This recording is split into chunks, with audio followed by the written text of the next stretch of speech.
Why are you not close? Are you stupid? I guess we're going live, okay? Give it to me. Hi, I'm good on watching. Give me my phone. Give me my phone. I'm reading from Are you 7? Just give him his phone.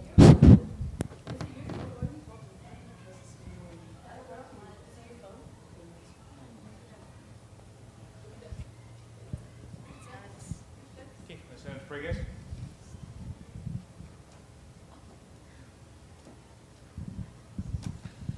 In the name of the Father, and the Son, and the Holy Spirit, one God, amen. Hear us, Lord, we begin this night saying with all thanksgiving, Our Father, who art in heaven, thy kingdom come, thy will be done on earth as in heaven. Give us this day our daily bread, and forgive us our trespasses, as we forgive those who trespass against us.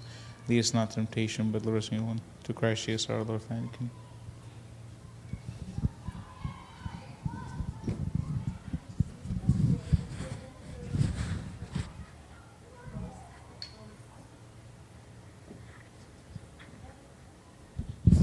Okay. I'm using the mic not because you're sitting right in front of me and you can't hear me, but because we're recording, so we want the sound to go through. Okay? It doesn't matter. It's okay. It's fine. It's the cooties. Okay, so you saw in the messages on the youth WhatsApp group what the topic was about today. Or maybe you didn't? No? Okay. So okay, that makes sense. So the topic for today is an Orthodox understanding of death versus departure. I know it sounds like a really gloomy topic because we're talking about death, but it's really not.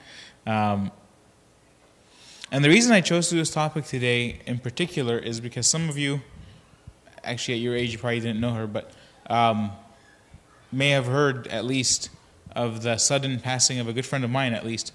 Mira. She was a very dear friend of mine. We talk almost every day. And so her passing was very sudden. It was a very tragic and horrible accident.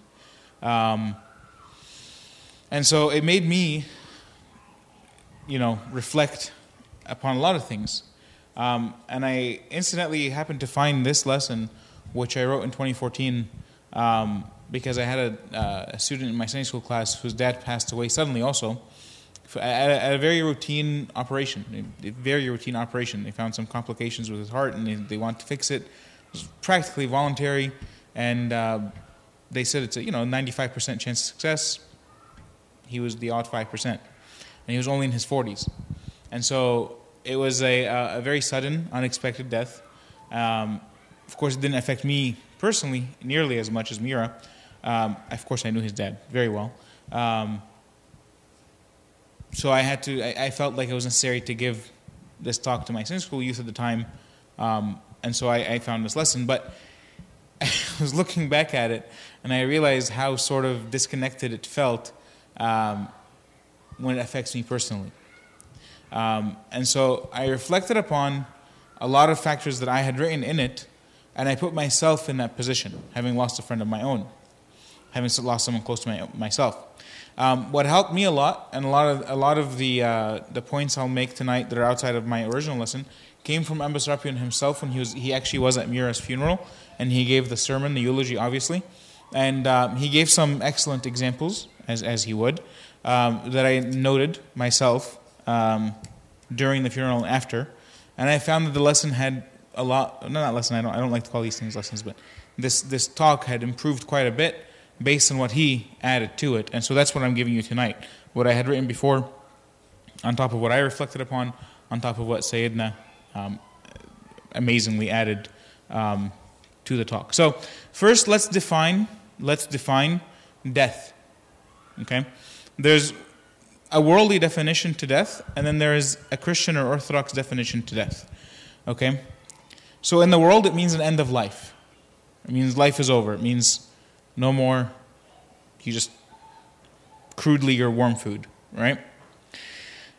For a Christian perspective, the word death doesn't exist for us, right? We say it during the Litany of the Departed. We say what? For there is no death for your servant, but a departure. Okay? Now, it sounds like we're playing semantics. It sounds like we're saying, oh, potato, potato. Let me ask you a question. When you go to the airport, you go to the arrival terminal,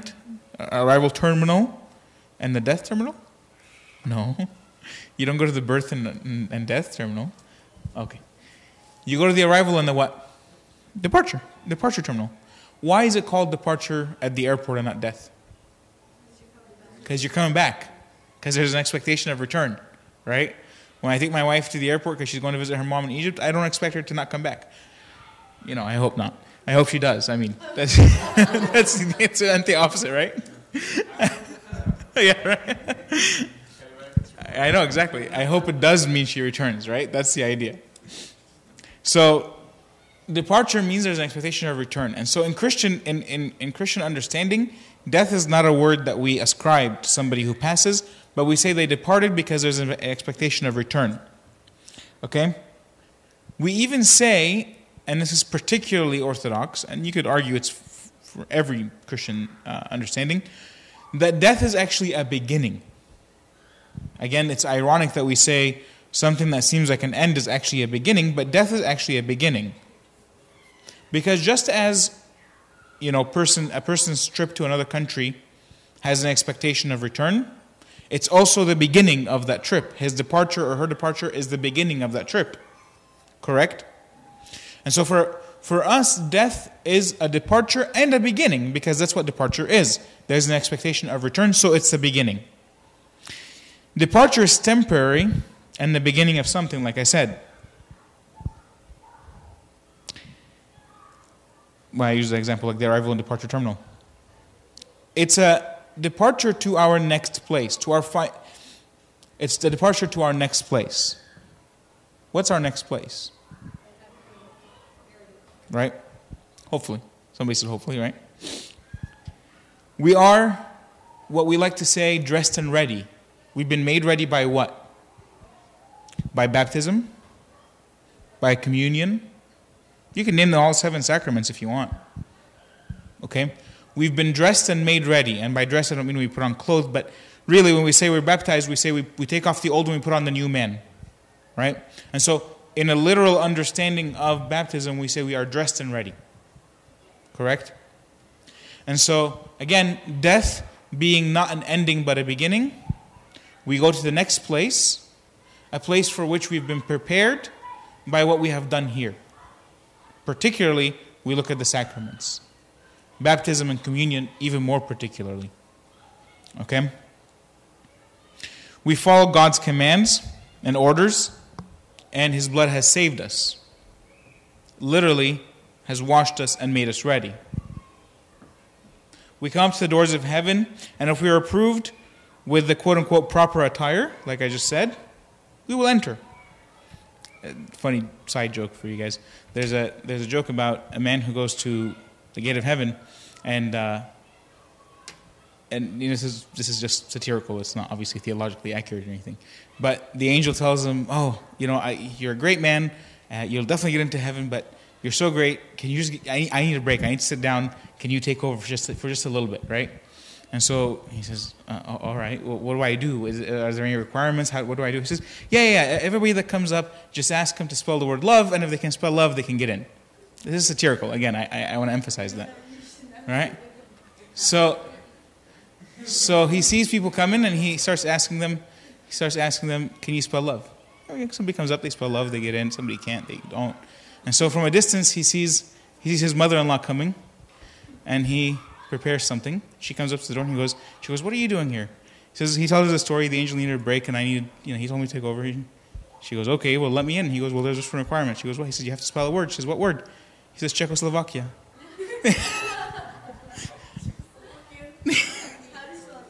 It's a 16-letter word for the name of a country. Okay. Anyway, like I said, that was just a little bit of a joke for you guys.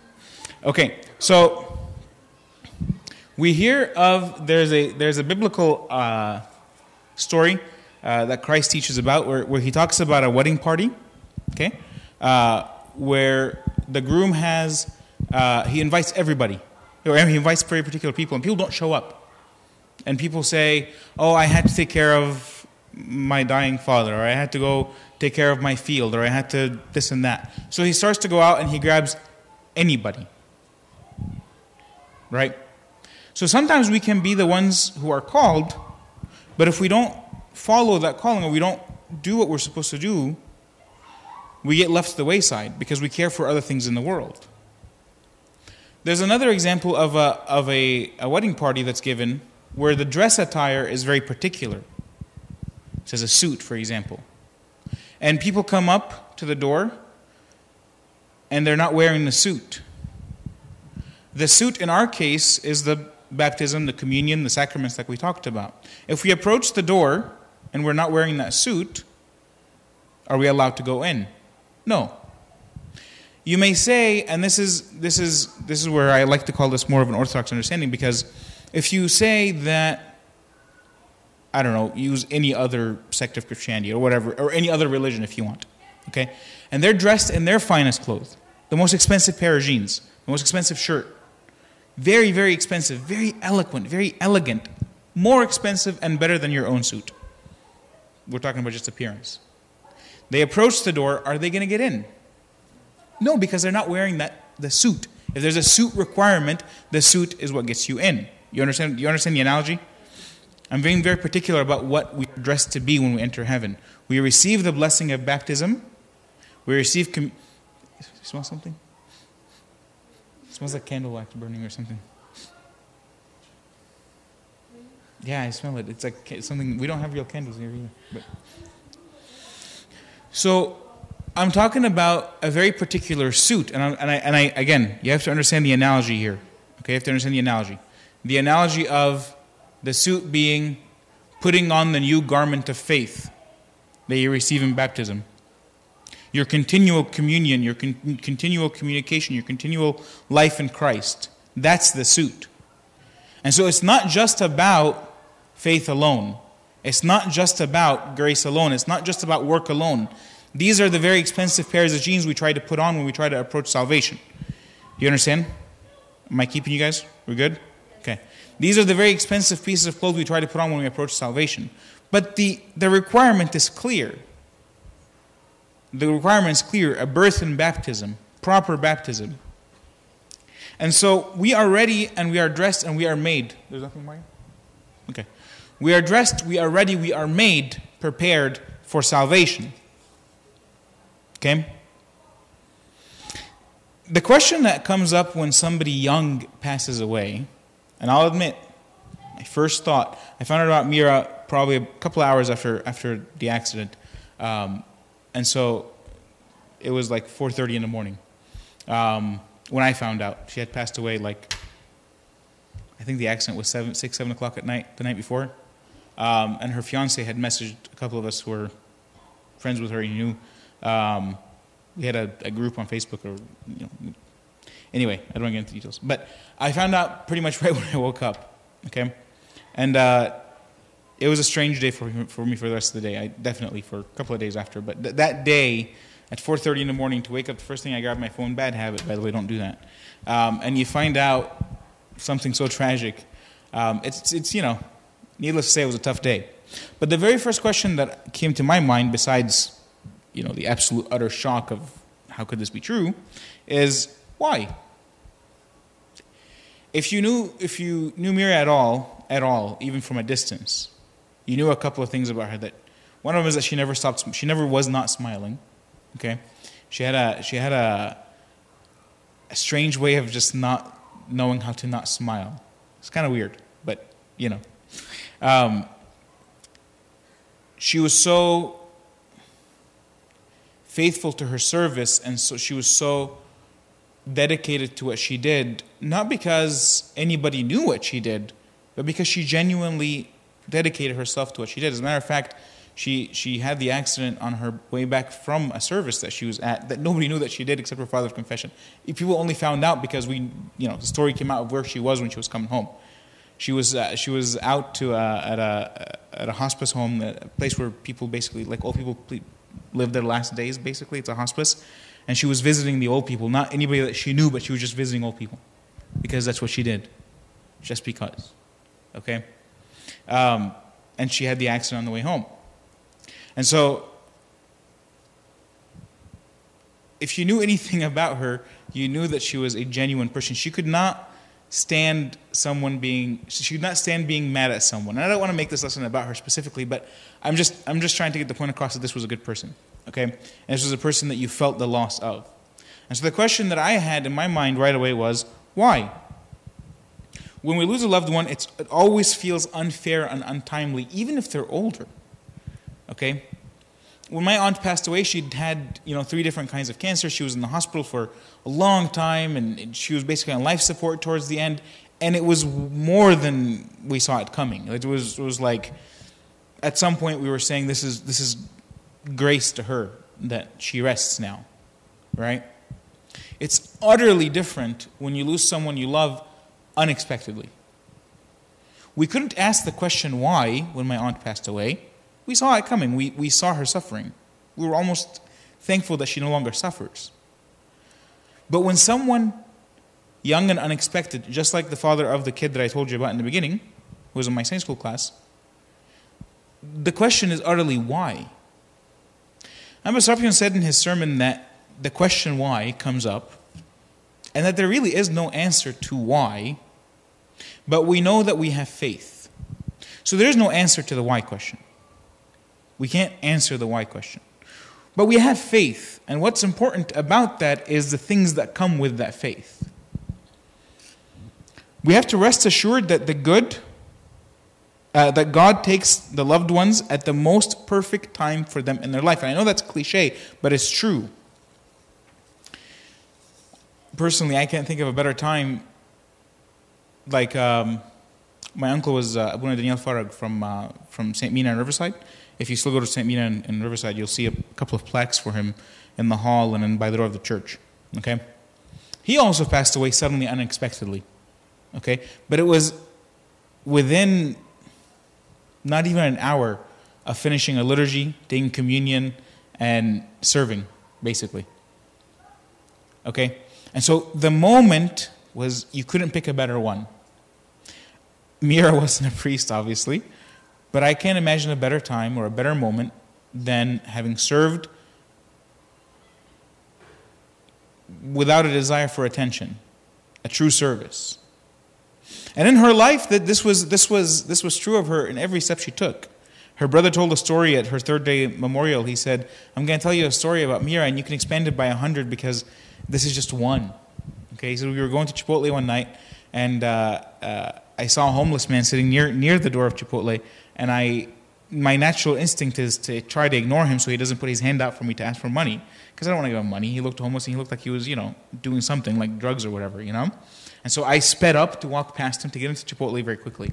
I got in line, I looked behind me, Mira wasn't behind me. So to my surprise, or maybe it shouldn't have been to my surprise, I open the door and I see her outside standing and conversing with the homeless person.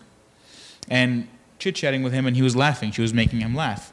Mira could make you laugh without trying. Okay?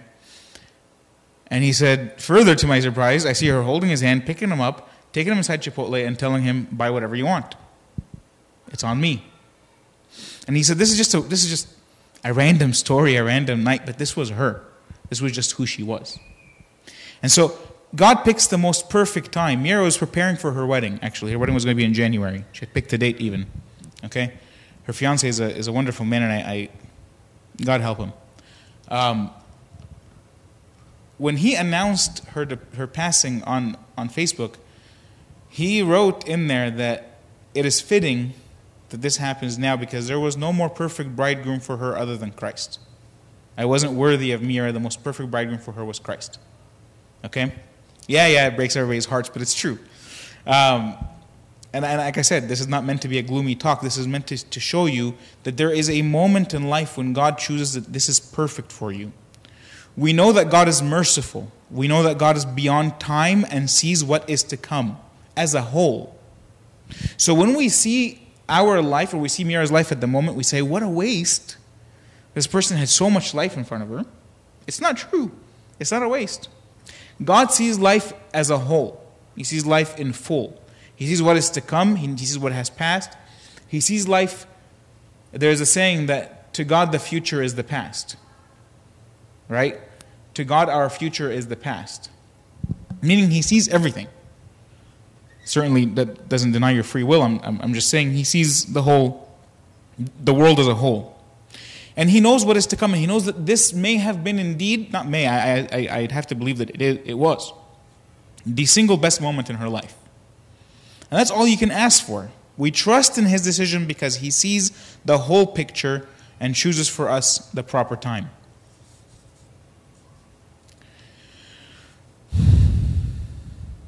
And what about those who are evil? First of all, we can't judge who's evil, right? We can't judge who's good and who's bad.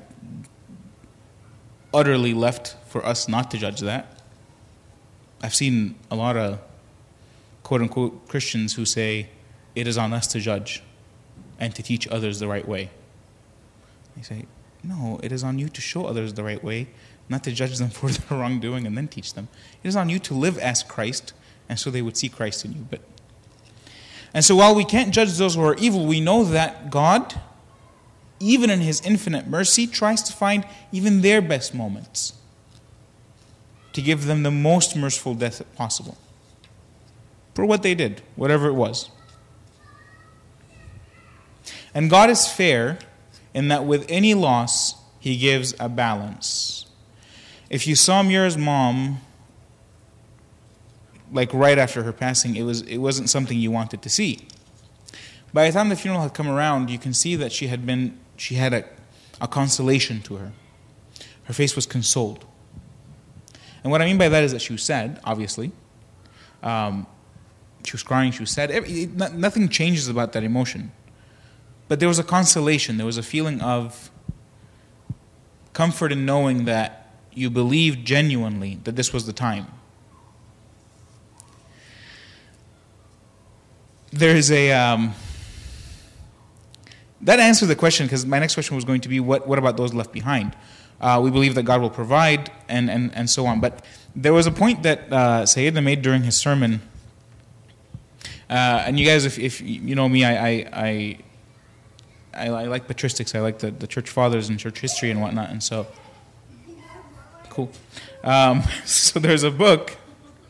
There's a patristic book by St. Ambrose of Milan. He's a Latin father who would today be considered a Catholic father, but this was before the church split, so we recognize St. Ambrose for his sainthood. He was a bishop of Rome. He wrote a book called On the Death of Soterius. Soterius was his brother, and his brother died at an unexpected young age as well. And St. Ambrose gave a sermon that, just to give you an idea, if you think of one of John's sermons are long, or anybody's long, you should see the sermons of the fathers. They became books, literally. Literally. So his book, his now what we call book on the death of Soterius, was actually a sermon that he gave at his brother's funeral. So you can imagine how it has like 98 paragraphs. No joke. And I'm going to read all 98 right now. No, I'm just kidding. He says, in one of them, he says, "Nothing among things of the earth, dearest brethren," he's talking to people, like I said, there's a sermon, "was more precious to me, nothing more worthy of love, nothing more dear than such a brother. And should anyone inquire what was his feeling," his brother, "he would rather be slain for others than live for himself." So he's speaking of his brother. Then he says, "To this must be added that I cannot be ungrateful to God, for I must rather rejoice that I had such a brother than grieve that I had lost a brother." So he's saying, I can't be ungrateful to God for having given me such a brother. I can't be sad that he's been taken away. I should be thankful that I had such a brother. "For the former is a gift, the latter a debt to be paid," meaning having this brother was a debt that I had to pay back. "And so as long as I might, I enjoyed the loan entrusted to me. Now he who has deposited the loan has taken it back." So if we look at the lives of people around us as a loan from God, we have to understand that that loan gets paid back, whether it's a good friend or a father or a mother or a brother or a sister or any of the above, or a very close friend like Mira was to me. This is a loan that we have from God that has to be paid back. And even though St. Ambrose says nothing among things of earth, Dearest, brethren, was more precious to me, nothing more worthy of love, nothing more dear than such a brother. He acknowledges this was a debt given to him, a loan given to him that was paid back. Not by him, of course. He says, wherefore I cannot be ungrateful concerning my brother, for he has given back that which was common to nature, and has gained that which is peculiar to grace alone. Which means he had to give back life because that's what's common to nature. We all have life. But what he received was peculiar to grace alone, which means he gained eternal paradise, something that you cannot attain on your own. For why should I weep for you, my most loving brother, who was thus torn from me that you might be the brother of all? For I have not lost, but changed my interaction with you. Before we were inseparable in the body, now we are undivided in affection, for you remain with me and ever will remain. And so we see St. Ambrose clearly state for us that though nothing was more precious to him than his brother, he cannot be ungrateful, he cannot be unhappy, he cannot be sad to see his brother gone. Rather, he's joyful that he got to enjoy what he had with his brother. It's an entirely different perspective on life and death. When I heard Ambassador give this example from St. Ambrose, I had known of some of the writings of St. Ambrose, but I didn't remember this one in particular. And I was like, that's profound. That's profound. Because it's an entirely different perspective on life with people. The older you get, the older your parents get. Okay, and the older you get, the older your friends get. And the more likely you lose friends, right? And the more likely you are to lose people that you love. This is true. And our immediate reaction is to be saddened by their loss. But if we look at what St. Ambrose says, we realize that from our Christian understanding, that it was a joyful time in our life to enjoy the people that we had, that we should be grateful for having been given this gift, this loan that had to be paid back. He goes on in one of the paragraphs, it says, because no loan giver could ever say, you don't have to pay me back. Right? I'm paraphrasing, of course. He says, nobody gives you a loan and says, no bank ever gives you money and says, you don't got to pay me back. All right? That'd be great. So he says, any loan that I've been given, it has to be paid back. And so I count having the life I've had with my brother to have been a loan from God that was paid back. Entirely different perspective on life, I have to admit. It was a very light bulb moment for me too. The people that are left behind are the ones who struggle. Let's admit that. Because once you're dead, once you're departed,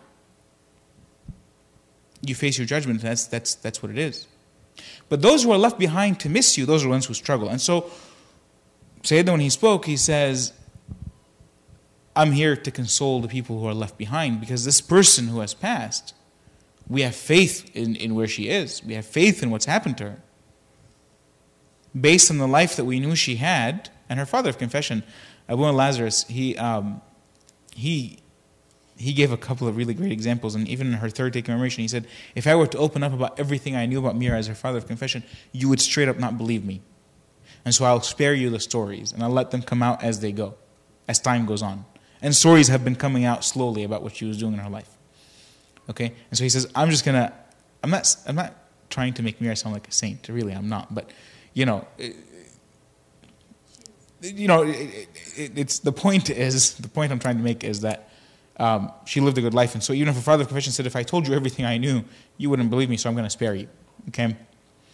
So the person who's not passed was never the source of good. And what I mean by that is, we can't look at the person who lived, even though they brought us joy, as the source of that joy. Remember, the money that's giving you what you need is from the bank, right? And so the person who was giving you joy was on loan to you from God. That's why I told you this point about St. Ambrose before we went to this point. Okay?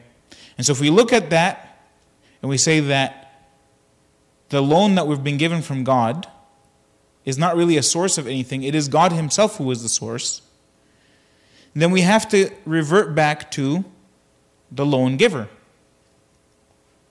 So if God takes back that which brought you joy in this person, then we go back to that source of joy.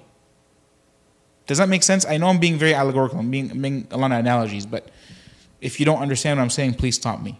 Because analogies can get confusing. Okay? So, we look to the source of the joy that we had. If my father was my best friend and a source of joy and a source of comfort and wisdom for me in my life, which in my father's case it is, if my father, God forbid, is not with me anymore, then I look back to the source of my father himself. Where did he turn to get his wisdom? That's where I would go. Well, I'm talking about God in that case. Yeah, thank you. See, and this is why I tell you, if you don't catch on to my analogy, please ask questions like that, because then I can explain it. And so, where does he go to get his wisdom? He goes to God. No, it's okay. I know analogies are not always easy to catch, and I'm glad you asked. We have to live as a reflection of God, of God's light in the world. So again, to use Mira's example, if she was always smiling, if she was always helping, if she was always serving, she served as a light to those who are around her. I can speak of many people who I know who through their actions alone, they reflect God, not themselves. If Mira ever was caught doing something good, she would never say anything except thank God. Okay? Except glory to God. Okay? And so we have to be a reflection of God's light in the world. Because when you leave the world, and we all will, okay? They say there's nothing in life guaranteed but death and taxes. Right? It's true. And so when we leave the world, and we all will, what you have to leave behind is the light that you are reflecting. You are not your own source of joy. You are not your own source of good. All that we do and all that we reflect is that of God. Okay?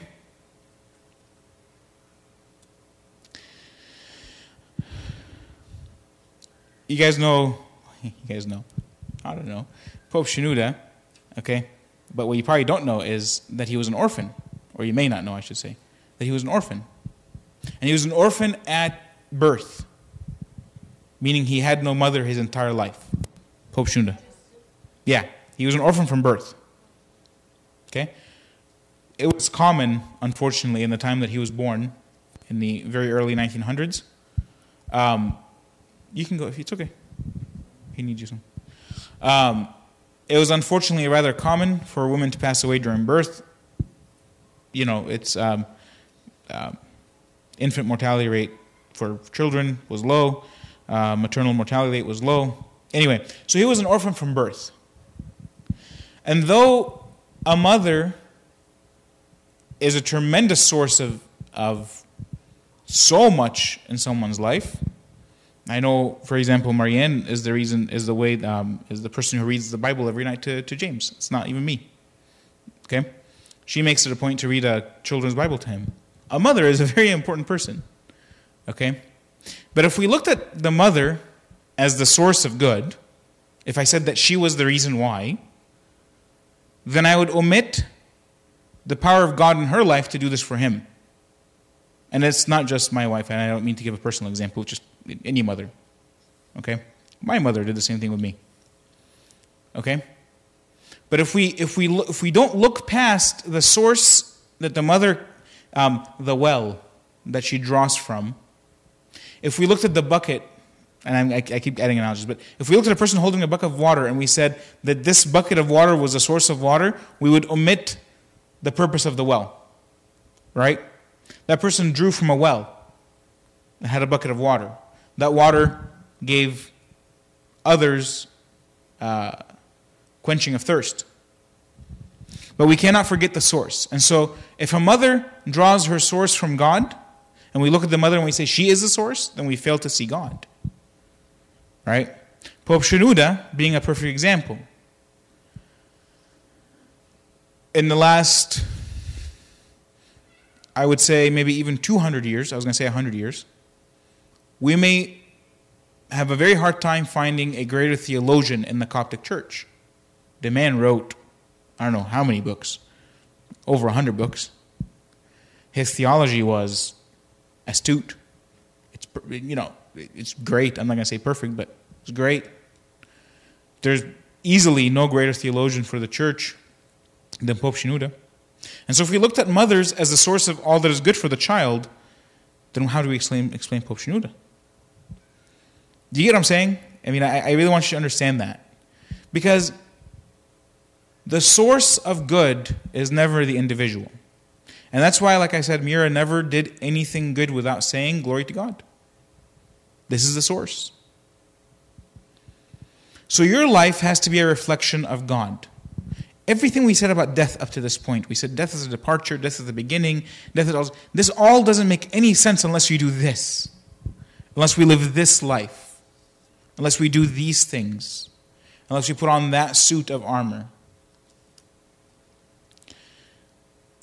Nonetheless, no matter what we say and no matter what we do, death will always seem bad. Death will always feel bad. Not for you if you died. I mean, if you died, you died. Right? Death will always feel like it's a bad thing. It can appear to be an adversary for those left around. Because again, like I said, you are you if you die. But those who are left behind. If we truly loved our loved ones, we know that now they rest. I had a particular moment during Mira's funeral, and I'm being extremely personal here, and I shouldn't be when we're recording, but I had a particular moment, and I know the exact moment in the funeral at which I felt the moment go from burdensome sadness to the realization of joy. For me, it was a moment. For some people, it takes a very long time. We had another very good mutual friend, and I don't think he's really over it until this point. Okay, and it's been 2 weeks, 3 weeks. And so for me, there was a particular moment in the funeral where I felt the burden of sadness turn to a realization of joy. I couldn't go to the burial after that because I felt like I've made my peace now. If I see the burial, I may myself feel sad again. And so I'm done. I made my peace. I was happy to leave after the funeral itself. But there's a realization of joy when we realize that the person that has left is much better off. There's a story of a 70-year-old man who goes to heaven, and he meets a 20-year-old man in heaven. Okay? And they interact, and they're talking. Again, I'm being allegorical here. This is not literal, obviously.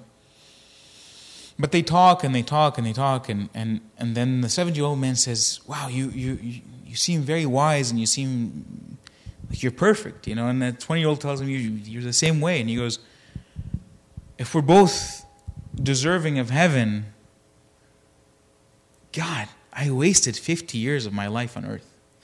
If you can make it here at 20, it took me an extra 50 years. You must have been so much better than me. Okay? It's true. I'll tell you a funnier version of a similar story. These two guys go to heaven. They're the same age, and one was a vegetarian. He was very healthy, exercised every day, did yoga, did the works. And the other did nothing but eat bacon and pork and lived his life. Whew. They both died around the same time. They both got to heaven. And they see each other, and now the guy goes, God, I wasted my life eating all those vegetables. Right? I mean, again, it's supposed to be funny, but I'm trying to break the mood of a talk about death here, so bear with me. And that's why I don't eat vegetables. I'm just kidding. I think we're forced to in the church anyway. So, however, if we stand strong in our faith, we have a hope for the what? For the resurrection. And that brings me to my last point. I had a question for Sayyidina, and I don't think I was the only one. I incidentally had a meeting with him the night before for a whole other reason, but I had a question for him, and he ironically answered it in the sermon, but it wasn't because I asked it. I'm certain a lot of people asked it. Otherwise, he wouldn't address it. If you didn't know how Mira passed, her car was hit by a train. Okay? There is no way the body remained the way it would remain if you died a natural death. If you follow, I don't want to get gruesome. Okay? And so the question came up, what about the body? Right? Because it's sad, right, to think of what happened. Sayyidina answered in a way that there's a reason he's Sayyidina, in a very wise way. And he said, look, an accident or a sickness can debilitate the body, can make the body abnormal. I unfortunately had a good friend in my early 20s who had cancer, and he didn't pass away, but his body became deformed because of the cancer. Okay, both physically and during the time of chemo, he looked very different. No eyebrows. He was a very hairy guy, and he went to nothing. Okay, almost like me. But he had no eyebrows, no hair, nothing. Right. So the body was deformed. He had to have surgery, and his body was deformed by the actual sickness. And so it's not just a train hitting a car; it's also any sickness that deforms the body. Sayyidina says, what is the fate of our body? It turns to dust. What is the fate of the earthly body? Okay, a pile of dirt. He says the spirit is always alive. But there's something I didn't think about, something I know but I didn't think about. Okay, we believe in Orthodox theology that there is a bodily resurrection. There's a full resurrection. It's not just a spiritual resurrection. There's a reason why Christ rose from the dead both physically and spiritually. It was a full resurrection. He didn't just rise in spirit. His whole body actually physically rose. And not to get like seminary theological on you guys, but the reason for that is he was perfected, and so his body was risen. Meaning Christ was perfect. The ultimate goal of the human race, of creation, of all of creation, is full reconciliation and reuniting with Christ, with God. And at that time, there is a full resurrection of the body and soul. Yes, I don't want to get into the nitty-gritty of this, but this is the perfection of the creation. There's literally lectures that you can listen to this on, but I just hear me out until the end. The point of the creation is to be reunited with God and to have a full resurrection on the final resurrection, on the last day, on Judgment Day. Okay? So the earthly body that we have today will become dust, no matter what you do to it. But St. Paul says the body is sown in corruption and raised in incorruption. We are raised in incorruption, fully. The body is temporal, but we are raised in incorruption. We are raised perfected. We know of the last day, we know that Christ comes back, and we know that the second resurrection comes. And at that point, we even see it in the iconography. We see the bodies rising from their graves. They don't rise as skeletons or dust. They rise fully. Because on the last day, the final judgment, we are perfected in Christ and we are raised incorruptible. Again, without getting into the theology of it, that's the faith of the church, is that we are raised incorruptible. And so the body itself that we have now is temporal. It may be deformed by disease, by accidents, by sickness. It may be deformed for any reason. If you break a bone, your body's not perfect anymore, right? And so it may be deformed by whatever many reasons. But on the last day, oh, sorry, I didn't realize you had this thing in your arm. That wasn't meant at you. But When you are raised in the last day, you are raised in incorruption. That is the promise of the final resurrection. And so what happens to the body here is irrelevant when we understand that Christ will raise the dead in incorruption on the final judgment day. Yes? What about people who get cremated? Well, the church doesn't believe in cremation. Yeah, our church doesn't believe in cremation, but same idea still. A body that's corrupted in one way or another is going to be given the final eternal body in resurrection, risen in incorruption. So it's irrelevant. We're all going to become dust at one point anyway, right? So, but to add another point to it, our church doesn't believe in cremation, or doesn't recommend cremation. How's that? I know it doesn't. I know it doesn't. I left the best for last, right? You're having a hard time with the idea of the bodily resurrection. I understand, like the incorruptible resurrection Yes. of the spirit. Of the body. You're rising, your spirit is up, but your body is dead because your body is temporal. Right. But how is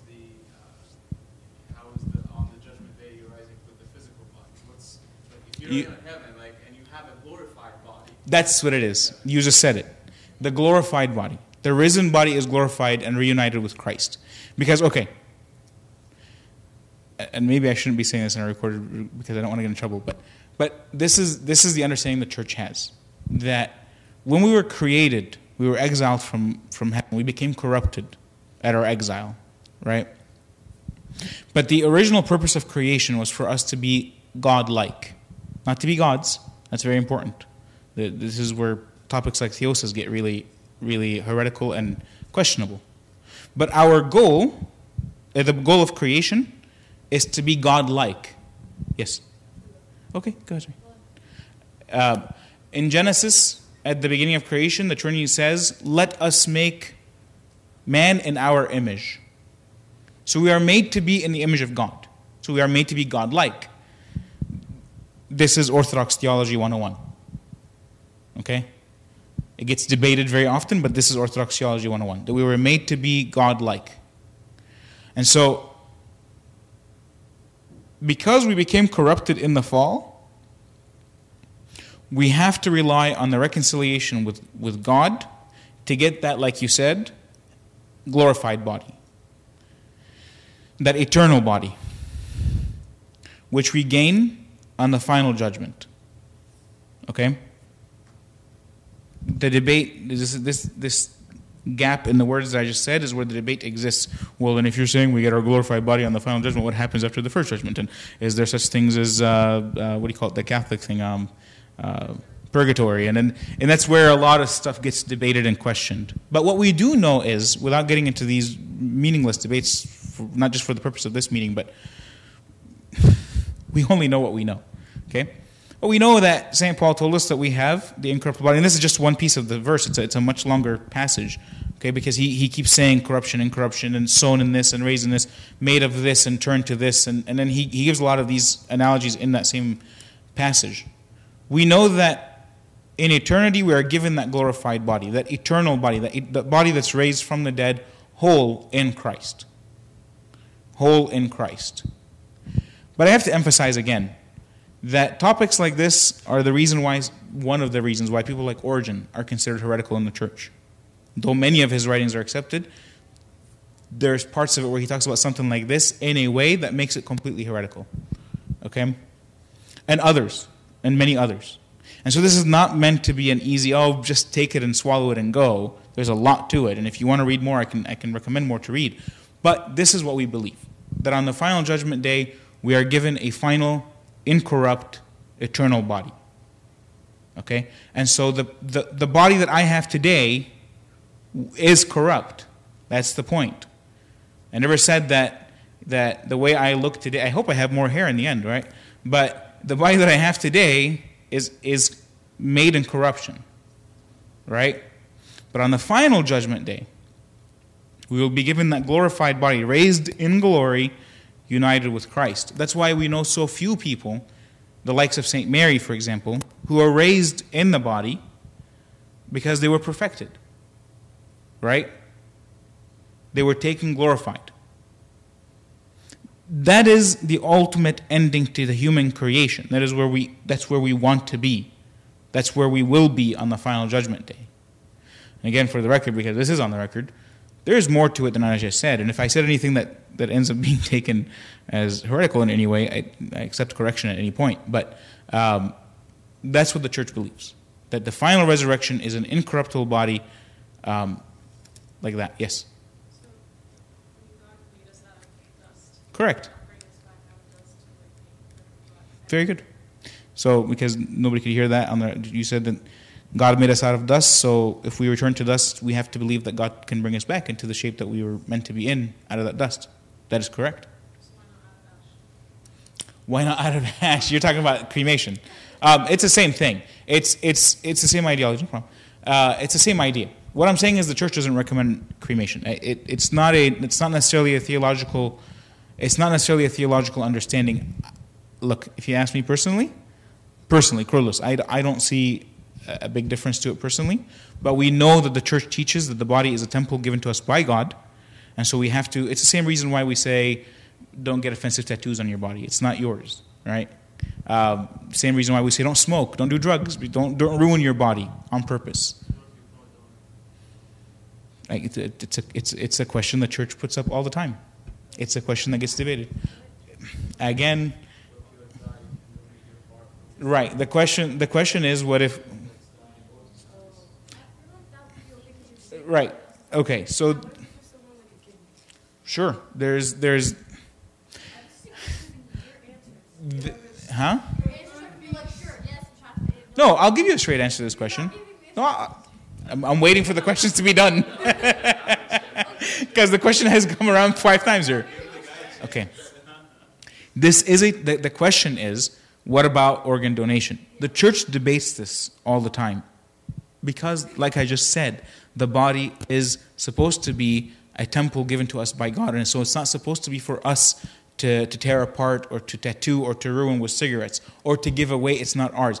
Hold on. Let me finish, because I don't want to get this to be too confusing. It becomes a personal choice in the end. Okay? Me personally, I would put the little donor thing on my ID card. Okay? Because to me personally, as someone with a master's degree in science, okay, I see tremendous scientific benefit to my body being studied after death. Right? I see tremendous benefit to my whatever functional organ I have when I die being given to somebody else.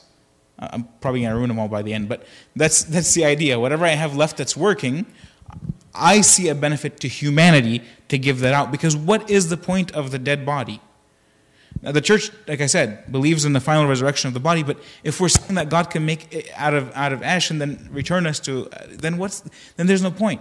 And what about the saints who, and actually Saint Ciprianos, okay, addresses this in one of his writings, and he talks about people who left the faith during persecution. And he talks about the martyrs who die. And what if the bodies of the 21 martyrs from Libya were never found?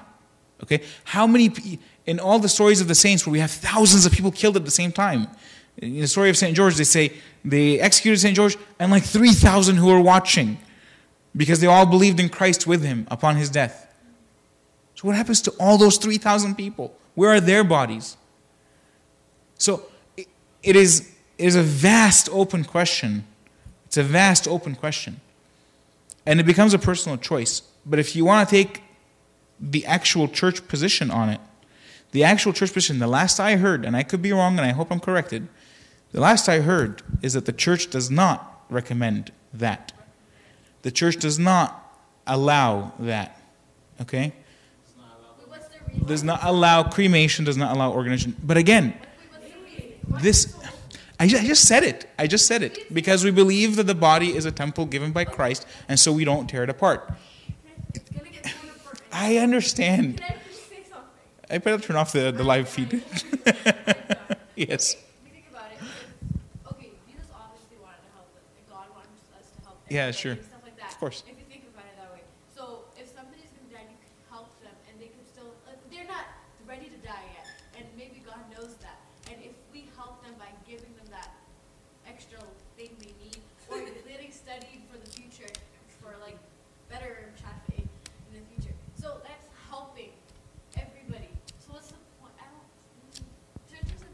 I just said it's debated in the synod. It is debated on the highest levels in the church.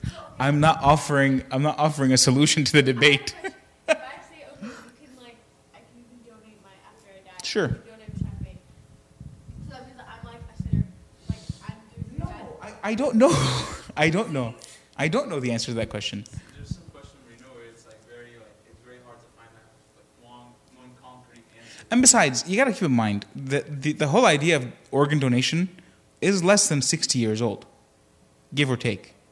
So you're talking about a 2,000-year-old church dealing with a very modern situation. And so in life, if my father-in-law needs a kidney to live, yeah, because you can give portions of your kidney and your liver.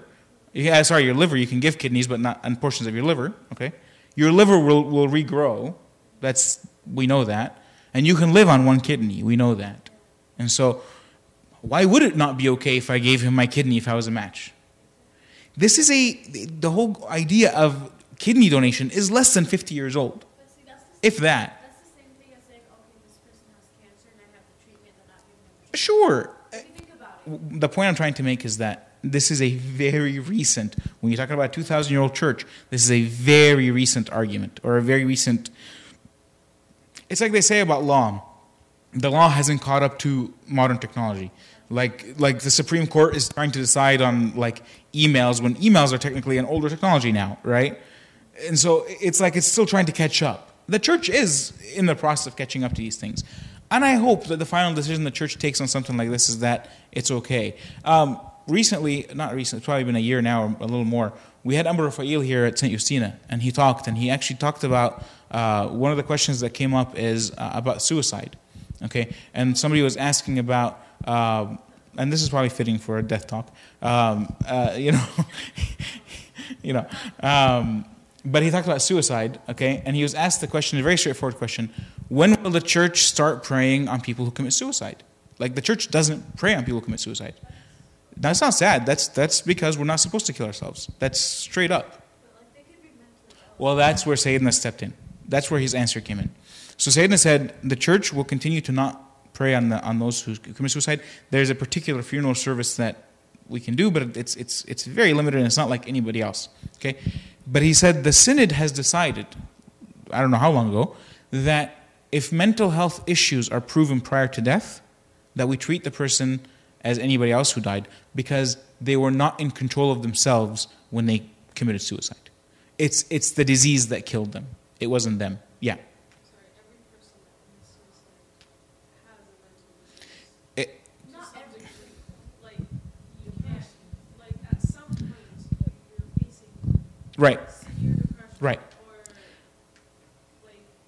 the pain is more challenging. There's rare situations where somebody, let's say, kills themselves out of anger, for example. Like they get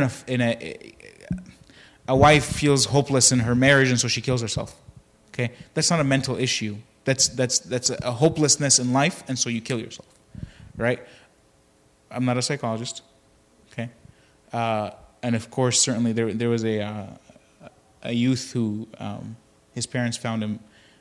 He'd killed himself in their garage, and there was no prior mental health record of it at all. The kid was a very normal kid, very normal in every way.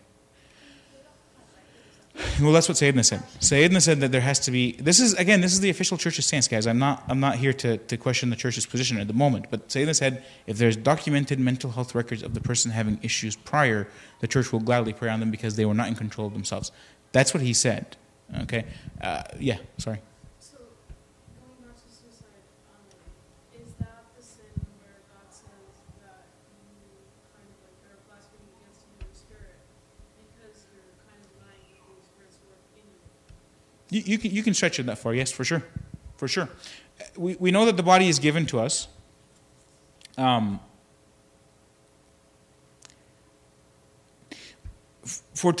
St. Paul says, to me to live is Christ. And so if we take that, and then he says to die is gain.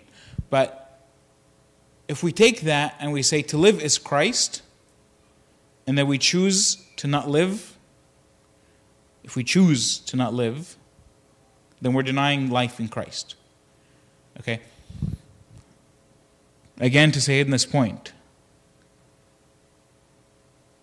his answer was very specific. We have it recorded just like this. His answer was very specific that if mental health issues are known, okay, or even if the father of confession can attest to this person having depression, okay, like in a lot of cases today, like Abuna James in L.A., he was a psychologist before he became a priest. Abuna David was a marriage and family therapist. We have a few priests who've actually had mental health.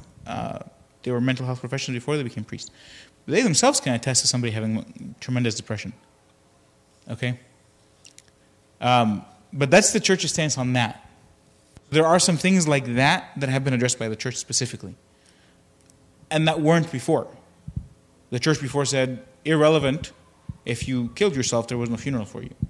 The church has come to the conclusion that, look, illness, such as this, caused this person to, he didn't act out of his own cognizance, right?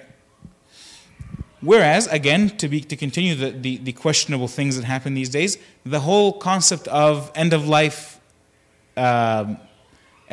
treatment, where people say, I want to choose for a doctor to give me an injection that would kill me.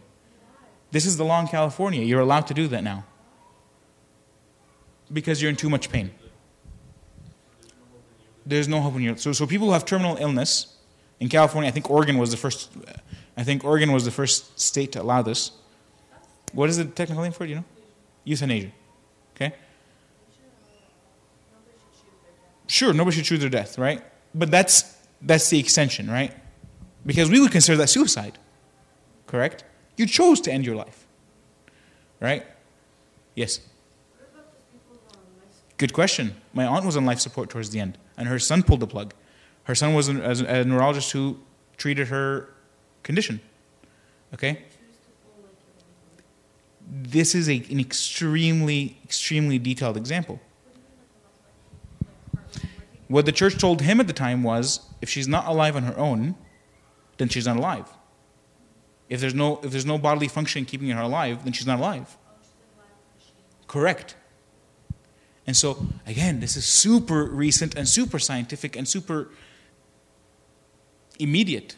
The church hasn't had time to debate this. So if machines are like, let's say you're in like really bad Right. status, and if your machines are keeping you alive, Right. then you could just pull the plug. So the church came back to him and said that if you pull the plug, meaning if you don't give a machine, and this wasn't my cousin, sorry, this was somebody else that I know, okay?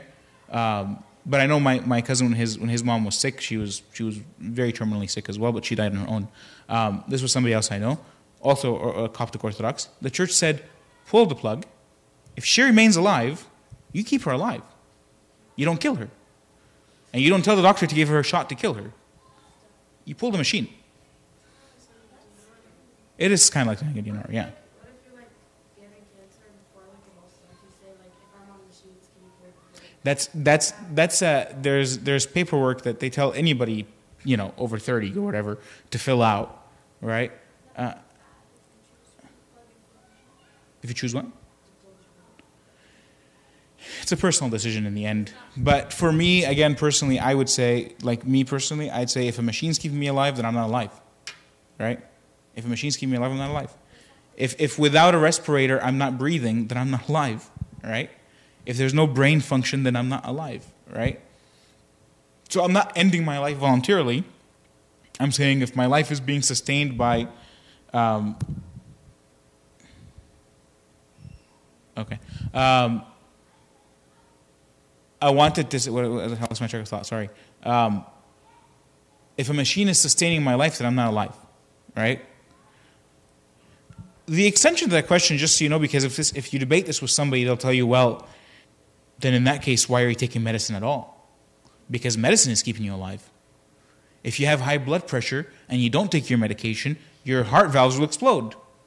The medicine is keeping you alive. The answer to that question is, and we say it in the liturgy, actually, in the liturgy of St. Gregory, if you hear, you have given to me the way of life. You have given to me the medicine so that I may remain alive. You have given to me this so I may... This is a maintenance thing, right? This is a maintenance thing. You take medicine out of maintenance. I take medicine. It's to maintain. It's to maintain health.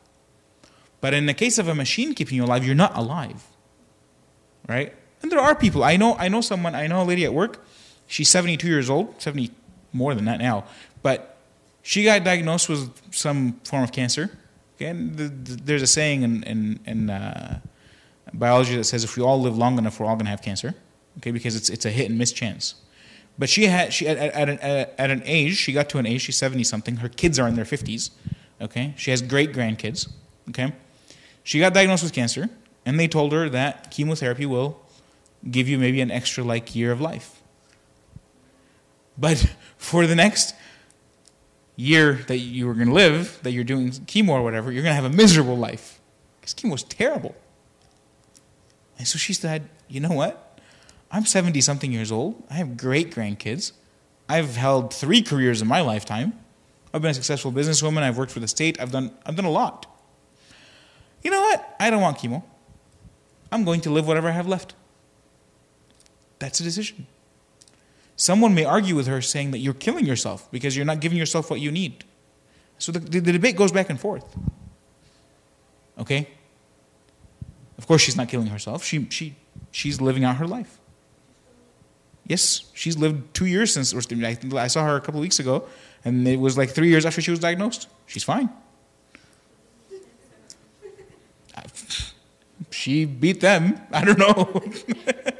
Stubborn old woman. She's great, though. So what I'm saying is the debate goes back and forth, right? Not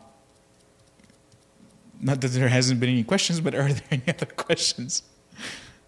And I publicly apologize if what I said about the resurrection of the bodily is confusing, or I said it in a way that wasn't accurate. This is my understanding, and this is what I've learned in my theological teachings, is that this is what we believe. Yeah, you had a question? Sure. So, if your body is a woman, you do whatever you want with the money. In a way. Mm-hmm. But when the bank gives it to you, they give it to you with stipulation, right? They don't. When I started a business, the bank gave me the money and said, "This money is for you to start a business, not for you to go buy a car." Correct? So she said, if your body is a loan or a temple given to you by God, you can technically do whatever you want with that loan, right? And then my response is that when the bank gives you money, they give it to you with stipulation. They say that we give you money to start up a business, to buy a factory, to do this and that. Yes, you sign papers with the bank, and you say a lot of that stuff, and they sometimes verify the business, and they check on your annual earnings and all this stuff to make sure that their money is good. When I buy a house, the bank gives me the money, and then the bank has to, in some situations when you buy houses, if it's a fixer-upper, the bank has to come and verify that the house is being fixed properly and all this stuff. The money is given with stipulations. Yes, good analogy though. Yes. Anything else? You guys this was very good. This was well beyond what I had prepared, but I'm glad you asked questions. And again, I apologize if my analogies were confusing in any way, which obviously they were. But anything else? We talked about suicide. We talked about assisted living. We talked about euthanasia and end of life. And that was way beyond my point of death versus departure, but I'm glad. Yes? I don't know if you touched on this, but I've heard debates where there's people saying that God takes the time where Nazak and Asamat. Yes, I actually touched on that in the beginning. There's other people that say So this opens up the different debate. So the question is, does God choose the perfect time, or is it just random, or whatever? This opens up an entirely different debate about predetermination, and we won't get into it because that's an entire Calvinists believe in predestination or predetermination. Yeah, I did. We talked about this in class. You're right. Good. I'm glad you remember. We talked about Calvinism just a bit in class, but without being totally Calvinist and saying that God predetermines everything, because we do believe in the concept of free will and orthodoxy, okay, to a great extent, we do know that, and I said this in the beginning, you're right, is that God is faithful. God is merciful. Okay? God is merciful in that if we live the life that we described in this lesson, life having been baptized and purified and communed and all this stuff, then we accept that God is merciful, and that we accept that God will choose because we submit ourselves to Him. So the difference between us and Calvinists is that Calvinists say that God has already chosen who's going to heaven and those who are going to hell. You don't have a choice in the matter. It's been done. It's been set. What we say is that you have to submit yourself to God. And so it's on you to submit yourself to God. God gave you such an extensive free will that you can walk away from Him if you wanted to. This is Orthodox theology. We believe that you can choose to walk away from God and not live in a life with Christ. What's the end of that? That's faith. But nothing your ending is where you're going, heaven or hell, is not predetermined. That's the point. But the time of your death, if you live your life faithful to God, communed, baptized, all these things, then we submit ourselves to Him to choose the right time for us. Yeah. Isn't it like partly true that He does know? I said that. I said that in the talk. And I said, God sees life as a whole. And God sees, like I said, we believe that to God, the future is the past. He sees everything. He knows everything. So He does know if we're going to. But you have the choice to walk in the way or not. You can't think of God as this is not He in the same time that we are. Yes, God is beyond time. Yeah, so And so, He has a past, He is now present, He is now future. He created time. right. So, if we can't look at God as a linear, person. Right? There's a class in seminary called Orthodox Spirituality where we dedicate, I think, 1 or 2 lectures to this topic. The lecture is called God Beyond Time. God is beyond time. God is not time. God doesn't look at 10 o'clock, 9 o'clock, 8 o'clock. He doesn't look at June 29th and June 28th and June 27th. He looks at, by the way, time is man created. You know that, right? We humans created time. Okay. So, God sees everything in a perspective that we can't imagine. When I was preparing this lesson, there was a verse I was trying to find and I couldn't find it for the life of me. It's in the Old Testament, but I'm going to paraphrase, and God forgive me, but it basically says we can only know what we know and we can only see what we see. God can see more than we can see and believe. And there's a verse in Isaiah that says, "For I have known you before you were born, for I knew your way, I knew your path, He knows. But He gives you such extensive free will. And as a matter of fact, while I'm here, I can tell you, because I have it saved in my phone, because unfortunately I debate Calvinists a little too much sometimes. Hang on. Okay. So,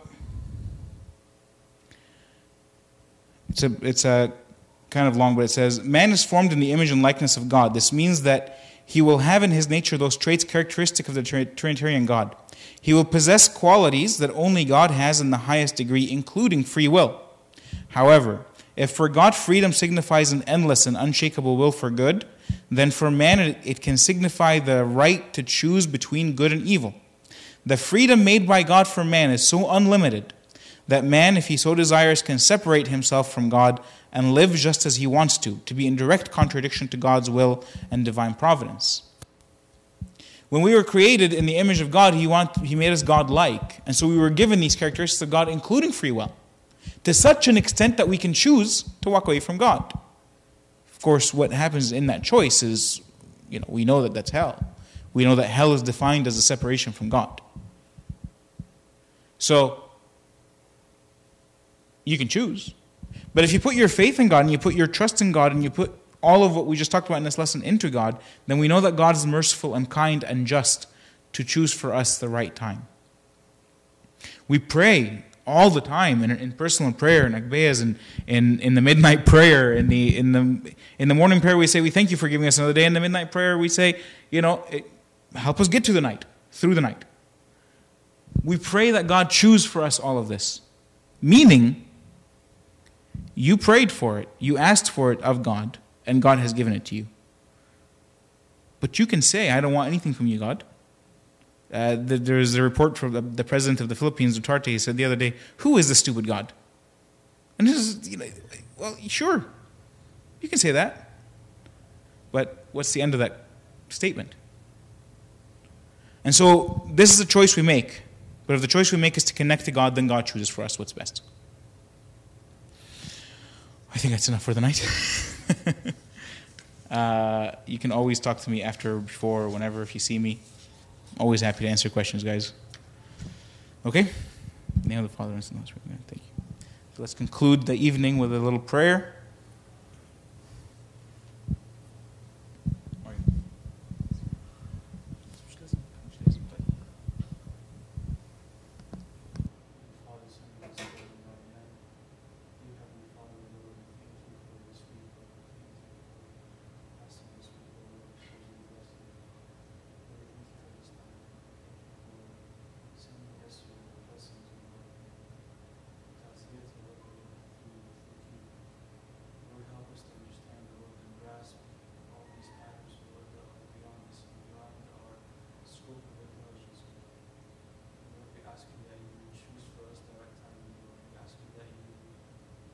Submit our lives to you, that we may be in peace, O Lord, of whatever your will is for us. We pray, O Lord, for Mira, Lord, that she may pray for us. We pray for her family, Lord, for her fiancé, Lord, to send them consolation, Lord, to send them your peace, Lord, to send them your love, Lord, to send them the purpose of you taking Mira, Lord, at that specific time.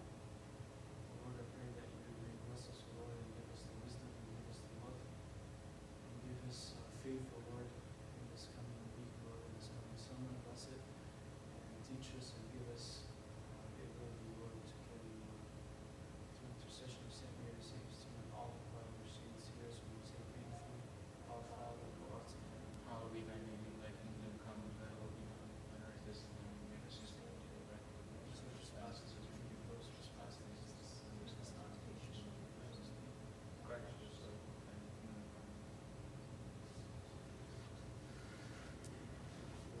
Thank you, guys.